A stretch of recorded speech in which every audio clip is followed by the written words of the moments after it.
Hello, my name's Mark Palmer from the change consultancy Maverick Planet, and I'm here at the Festival of Media in Montreux with Dominic Procter, CEO of Mindshare, and we're talking about the future of the agency. So, Dominic, how long have you been at Mindshare? I'm very old. I'm very old, Mark. I've been at Mindshare since the first day.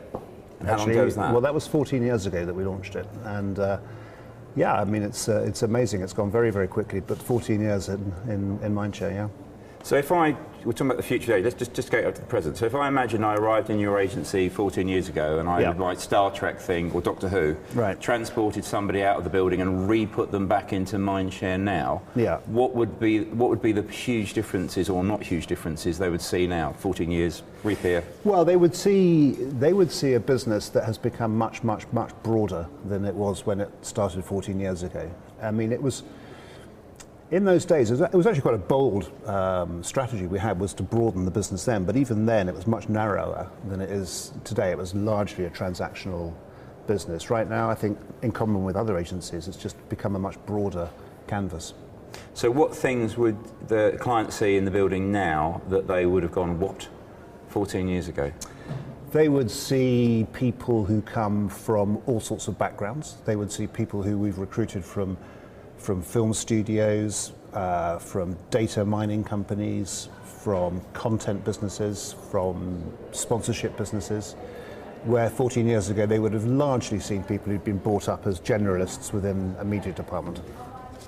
Going slightly further forward, so if I went 3 years out, so same person, we put him back in the TARDIS, he goes to 3 years forward into Mindshare. What does he see in the agency, your agency of the future in 3 years' time? What's going to be different then?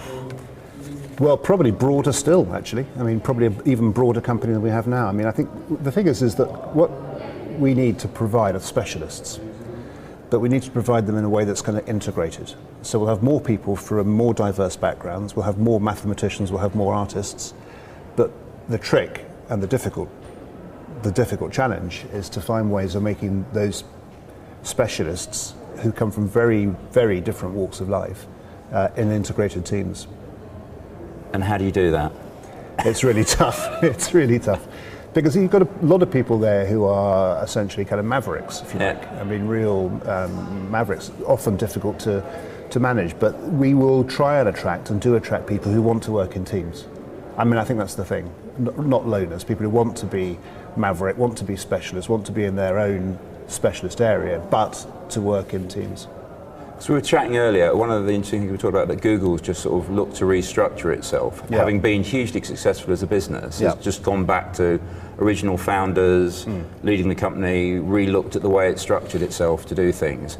So do you think that's, if you take media companies, you could argue become very organised, by regions, globally, international businesses. Is that what media companies are going to have to do in the future? Find new ways of working more like a .com or more like a startup? Well, I think keeping it simple. I mean, I think that's what Google, they've gone back to their origins, as you said, and actually, funny enough, we've done the same. A couple of years ago, we restructured. We'd found ourselves, having grown so quickly and so broadly, to have too much structure, if you like.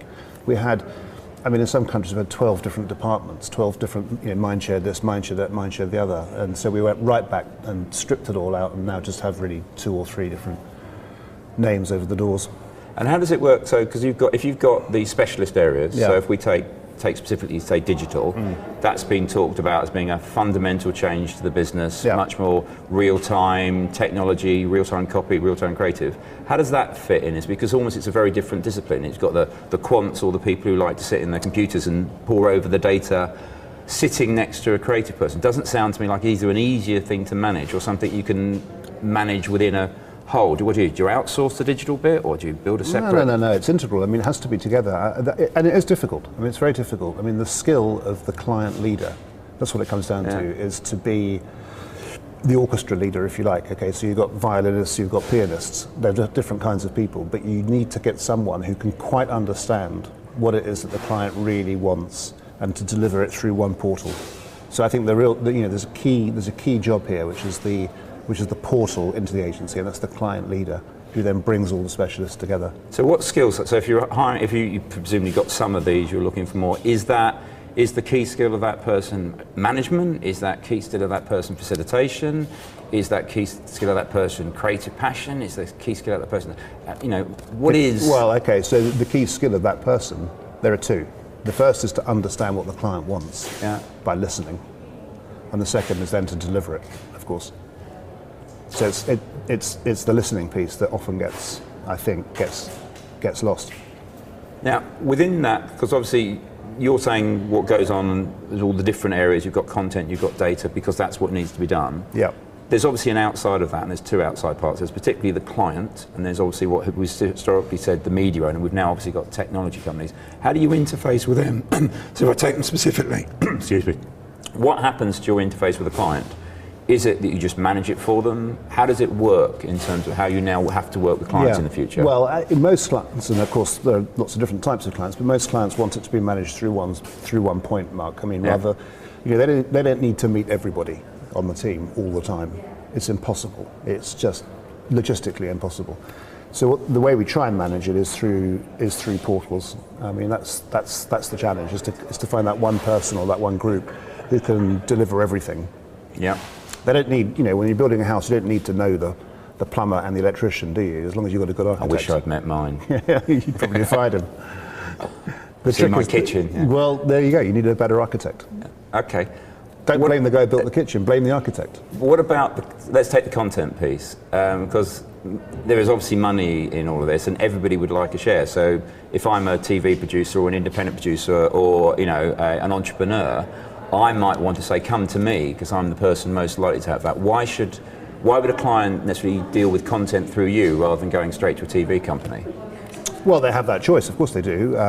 But the point why they would come to us rather than a TV company is because they want to see something which is integrated. Again, they want to see the whole picture delivered through one point. So, in the future, who are your competitors? Everybody. I mean, we compete on a completely wide scale now. We compete with mathematics companies, and we compete with film studios, and we compete with other media agencies, advertising agencies, PR companies, because we're such a broad business now that we compete on many, many fronts. Okay, and obviously the big thing that everybody's talking about, have been for years, is social media. How does that affect or change your business? So if it's Facebook or Twitter, how does that change the way you need to operate, or how do you remunerate? What does that do to your future model? Well, you just have to keep pace with it. I mean, and who knows what the next one will be, or the last, it's not fundamental in that sense. It's just another medium. Do you think so? Yeah.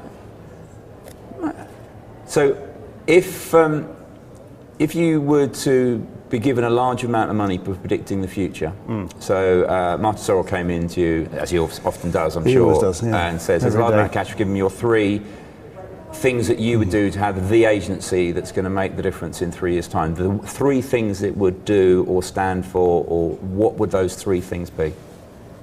There's probably only one thing actually, it's the investment in more diverse talent. Good. Dominic Procter, thank you very much. Thanks, Mark.